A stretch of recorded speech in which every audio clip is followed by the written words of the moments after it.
211/2024, contido no processo número 211/2024, de autoria do Poder Executivo, que dá nova redação ao inciso 2 do artigo 29 da Lei número 8.983, de 29 de setembro de 2023, que dispõe sobre as diretrizes orçamentárias para o exercício financeiro de 2024 e dá outras providências. Relator, vereador Cadori, com a palavra o relator.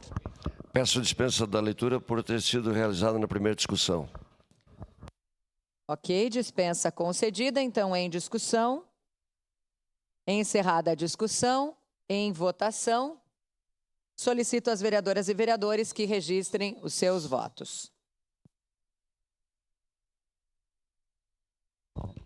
Voto sim, senhora presidente. Vereador Lucas Dil manifesta no microfone voto favorável. Vereador Sandro Fantinel também vota sim.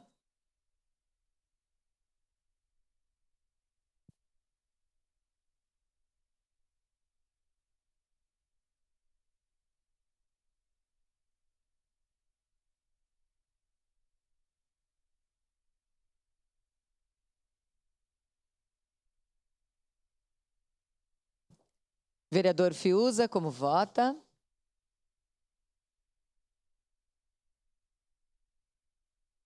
Encerrado o registro dos votos, encerrada a votação. Projeto de lei número 166/2024 foi aprovado por unanimidade das vereadoras e vereadores. Encerrada a ordem do dia, passemos ao espaço